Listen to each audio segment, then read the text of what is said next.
Okay, carrying on now from point three. By the way, I did want to include as a side note that last point that I made was more about you worrying about other people's thoughts and what they think about you. I know that also what can affect confidence is comparing, which is different than worrying like about other people and what they think of you, but constantly comparing yourself to other people or other things and so on and so forth. And that's different. And I could, make a video about self comparison and how to stop self comparison if you wanted me to. But yeah, I wasn't talking about comparison in that third point. I was talking more about, like needing the approval of others or worrying about what others think about you. So yeah, with that being said, we move on to point number four. And that is discern between what you like and enjoy versus what you believe is positive and right, because there is a difference here. And not even until I like wrote this down is when it kind of came up for me as well, that we often forget that there's a difference between what we enjoy, what we find pleasant, and what is right, what is good, what we think is morally correct.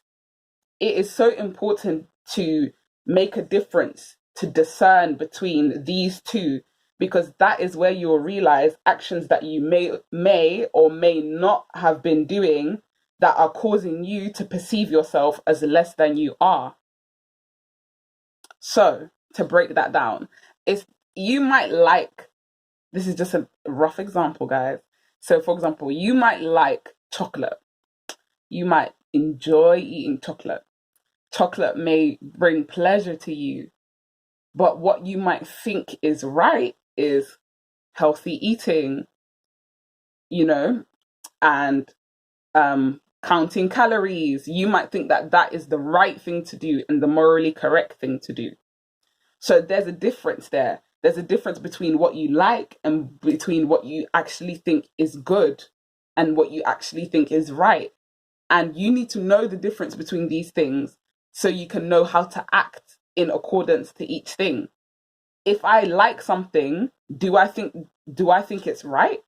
And vice versa. If I think something is right, do I like that though? Do I actually like that or I don't? This is where you make the difference. And adjusting and finding a balance here will help you to develop your personal power.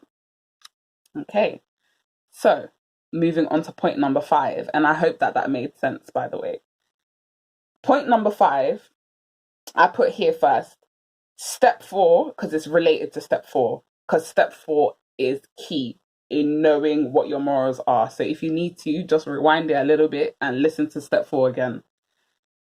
Step four is key in knowing what your morals are. As human beings, we have no reason to be confident when we do not believe in the person we naturally are. Confident is an adjective defined as such. Feeling or showing confidence in oneself or one's abilities or qualities. Number two, feeling or showing certainty about something. So you see how it links to number four. If you're not certain about what is good, if you're not certain about what you like, self-confidence will evade you. You will not be able to be confident because actually you're unsure about things. And number two, this is the definition of self-confidence is a feeling or a feeling of trust in one's abilities, qualities, and judgment. So you see how that links exactly to number four. I put like bare exclamation marks at the end of that because that is so, like, that tells you everything about self-confidence. Again, a feeling of trust in one's abilities, qualities, and judgment. You need to be confident in what you can do. Which was related to step number one. You need to be confident in your qualities, what is good about you, what makes you who you are, which is also related to step number one.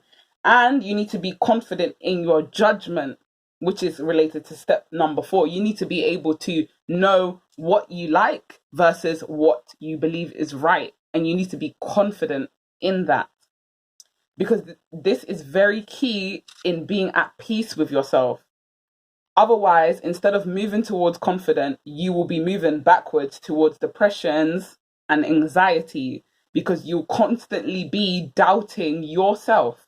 You can't be confident with self-doubt. How can you be confident in yourself if you doubt everything that you do? That's a big question. And I know not just for you guys, even for me, that's something that hits home for a lot of us, because we have a lot of doubts in certain areas, but how can you be confident and doubting at the same time? Does it make sense? Mm-mm. Anyway, moving on to number 6, which is my final point. Always follow through. This point is about discipline, because this step, following through, is hard, but it's very, very important when maintaining a healthy self-esteem. You must respect and value yourself enough to do what you say when you say you will do it. This is how you take control and responsibility for yourself and for your circumstances. If you don't listen to yourself, it's because you don't believe in yourself. Procrastination is the same thing as hesitation or stalling, as going, I'm not sure, I'm doubting, I don't know. That's the same thing as procrastination. Choosing to not listen to yourself when you know you should be doing something is the same thing as having a doubt in yourself or hesitating to be the person that you know you can be. Don't bully yourself, by the way, when you fall short here. Instead, apologize sincerely to yourself for not listening to your own words, and then promise to correct that by either doing something else that you know is productive and good for you, or making sure and promising that next time you will follow through, all the way through. Okay, that was it, guys. I know that was pretty quick, and I was actually quite excited to film this, as you can probably tell. But yeah, 6 key steps in improving and increasing your self-confidence. Having said that,